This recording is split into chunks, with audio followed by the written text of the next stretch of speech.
Gandang hapon sa atin lahat mga katurok. For today's video nga pala gagawa tayo ng maha blanca mga katurok. Yung napakasarap mga katurok na maha blanca mga katurok ang gagawin natin. So ayan, shoutout nga pala mga katurok sa mga solid followers natin dyan mga katurok.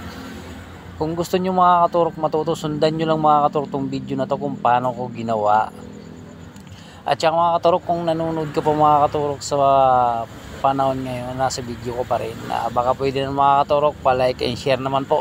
At saka papalo na rin po sa akin. Thank you. So ayan, ang gawin nyo lang mga katurok, ilagay nyo na yung mga ingredients dyan mga katurok, yung magagamitin natin. Tapos yung ganyan mga katurok, i-mekos lang natin yan mga katurok. Lutuin nyo lang yan mga katurok sa mahinang apoy, kasi mas mabilis mga katurok lumapot yan pag linakasan nyo yung apoy. Dahan-dahan na apoy lang mga katurok. Halo-haluin nyo lang ganyan mga katurok ko. Tapos pag okay na yun mga katurok, maghalo naman tayo mga katurok ng cornstarch mga katurok dyan. Yung cornstarch kasi, kumbaga yan na yung pampalapot natin dyan mga katurok. Yan, tunawin nyo lang yung cornstarch sa tubig. Kasi mamaya yan yung pampalapot natin dun sa maha blanca natin mga katurok. Tapos pag okay na yun mga katurok ko, pwede nyo ilagay dyan yung linagay natin na pampalapot. So habang hinahalo-halo nyo yung mga katurok, pag linagay nyo yung pampalapot, i-make sure nyo lang na dahan-dahan yung apoy para hindi mabilis lumapot yung linuluto yung maha blanca. Kailangan dahan-dahan lang yung apoy. Halo-haloin nyo lang ng ganyan. Tapos pag nakita nyo ng ganyan nakalapot, yan, luto na yan. Kaya lang, siyempre, may make sure nyo pa na lutong-luto na talaga yan.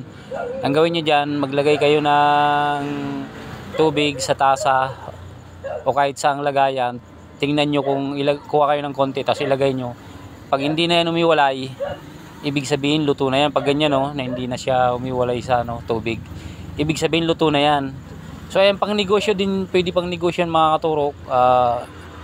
Ilagay nyo, kung gusto nyo magnegosyo, pwede nyo ilagay sa ganyang baw na tapos i-costing nyo na lang kung magkano nagastos nyo para makompute nyo kung magkano ibibenta nyo. I-costing nyo na lang yan. Tapos yeah, so ayun mga katurok ko, ganyan nyo lang. Tapos thank you nga pala mga katurok sa mga laging nanonood mga video natin dyan. Maraming salamat sa inyong lahat. Thank you sa inyong lahat mga katurok. Lagi kayo nakasubaybay para sa atin mga katurok. So yun mga katurok ko, ganyan lang yung style nung paggawa natin dyan. Tapos patigasin nyo lang sa rep. Tapos pag ganyang tigas na pwede nyo nang tikman. Tapos lagyan nyo ng cheese sa ibabaw. Napakadali lang yung gawin mga katurok.